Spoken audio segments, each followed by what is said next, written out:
क्या देश मंदी की चपेट में आ चुका है? क्या देश के बैंकों की स्थिति डूबने की कगार पर है या फिर भविष्य की आशंकाओं को लेकर देश के लोगों को अभी से अलर्ट करने का प्रयास है? यह सभी ऐसे सवाल हैं जिसका जवाब देश के हर नागरिक को चाहिए, चाहे वह दुर्गम वन क्षेत्रों में निवासरत हो या फिर महानगरों की आपाधापी में ही क्यों न फंसा हुआ हो। नमस्कार, अभिषेक दुबे के साथ आप देख रहे हैं CGNN लाइव। हम उस दौर में सांस ले रहे हैं जहां दिन की शुरुआत ही पैसों से होती है। गांव से लेकर शहर और महानगर तक लोग यदि दौड़ लगा रहे हैं, थक कर चूर होने के बावजूद थकान को नजरअंदाज कर रहे हैं तो केवल पैसों के लिए, क्योंकि हर किसी को इस बात का एहसास है कि आज की कमाई नाकाफी है, आने वाला कल महंगाई के समंदर में गोते लगाने वाला है। लेकिन जरा सोच कर देखिए कि आप जी तोड़ मेहनत कर, अपनी जरूरतों में कटौती कर, अपने शौक को मारकर जिन पैसों को जोड़कर बैंकों में जमा कर रहे हैं ताकि आपका आने वाला कल मुसीबत की मार से बच जाए और अचानक बैंकों के डूबने की घोषणा हो जाए, तब क्या होगा? यह कोई कोरी कल्पना नहीं बल्कि मौजूदा हालात को देखते हुए अर्थशास्त्रियों की गणना है, जिसने सोचने पर मजबूर कर दिया है। बहुत हद तक संभव है कि यह खबर आपको इंटरेस्ट की ना लगे, यह भी संभव है कि आपको यह खबर देखने लायक भी न लगे, लेकिन मौजूदा समय में यह खबर देश के हर नागरिक के लिए उतनी जरूरी है जितना कि जीवन के लिए भोजन, पानी और ऑक्सीजन। वजह इंसान चाहे गरीब तबके से ताल्लुक रखता हो या फिर रईस खानदान से, हर किसी ने बैंक खाता खोल रखा है और हर दिन की कमाई अपने खातों में जमा पूंजी के तौर पर रखकर सुरक्षित महसूस कर रहा है। यहाँ पर किसी के भी दिमाग में यह ख्याल आ सकता है कि भारत में बड़े से बड़े बैंक हैं, RBI के नियंत्रण में सारा कारोबार हो रहा है, तमाम अर्थव्यवस्था केंद्र सरकार के अधीन है, ऐसे में बैंक कैसे डूब जाएंगे या फिर खातेदारों का पैसा क्यों डूब जाएगा?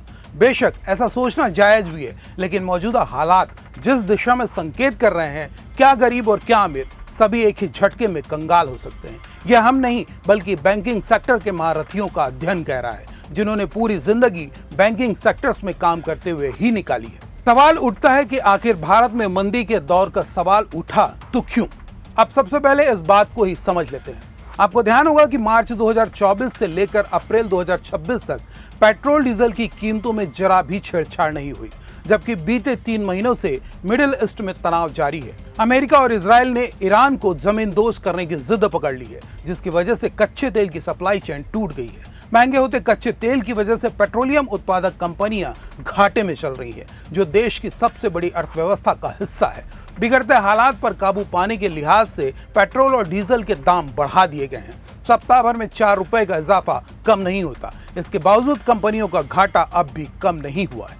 बात समझने वाली है कि पेट्रोल डीजल में 4 रुपए का इजाफा कम नहीं है, बल्कि सही मायने में देखा जाए तो इसका असर रोजमर्रा की चीजों पर पड़ने वाला है। जबकि अब भी पेट्रोलियम कंपनियां कीमतों में और इजाफा करने की मांग पर डटी हुई हैं। देर सवेर सरकार को कीमतों में और वृद्धि करने के लिए मजबूर भी होना पड़ेगा, जिसका स्वाभाविक असर देश की आम जनता पर पड़ना तय है।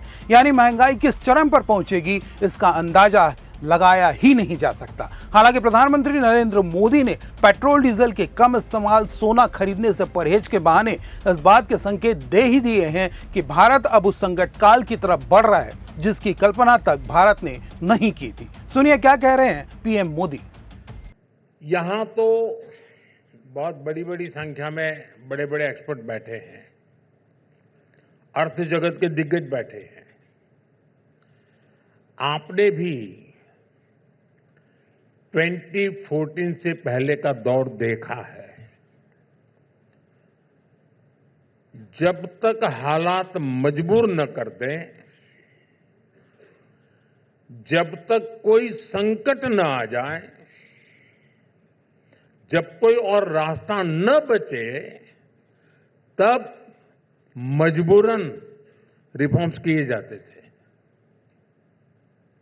आप याद करिए, 1991 का रिफॉर्म भी तब हुआ जब देश पर दिवालिया होने का खतरा आ गया था, जब देश को सोना गिरवी रखना पड़ा था। पहले की सरकारों का यही तरीका था। वो रिफॉर्म्स कंपल्सन में ही किया करते थे। जब 26/11 का आतंकी हमला हुआ कांग्रेस सरकार की कलई खुल गई तो एनआईए का गठन किया गया।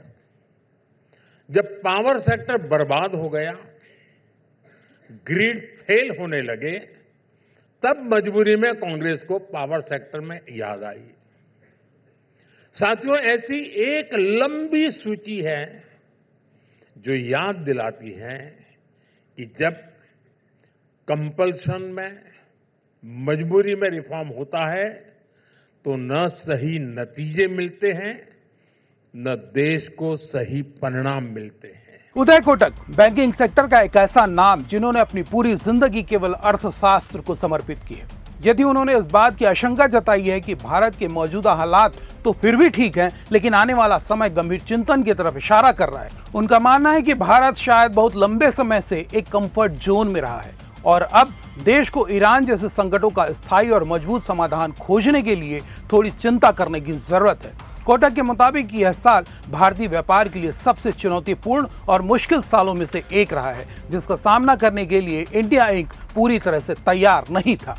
वहीं यदि आरबीआई को लगातार बुलेटिन जारी करना पड़ रहा है, तेल की बढ़ती कीमतों का जिक्र करना पड़ रहा है, सप्लाई चेन बाधित होने की बात को बार बार दोहराना पड़ रहा है, विश्व बैंक के कर्जों को लेकर यदि चिंता बढ़ रही है, तो स्वाभाविक है कि देश कहीं न कहीं आर्थिक नजरिए से कमजोर होने लगा है। और फिर प्रधानमंत्री का इस बात पर जोर देना कि संकट की स्थिति में सोना संकट मोचक की भूमिका में होता है, देश पर दिवालिया होने का खतरा मंडरा रहा होता है। बहरहाल अब वक्त है कि देश के लोग चौकन्ना रहें और भविष्य के खतरे को लेकर सतर्कता बरतें। जानकारी अच्छी लगी हो तो लाइक शेयर के साथ ही हर खबर के लिए चैनल को सब्सक्राइब जरूर कर लें। नमस्कार।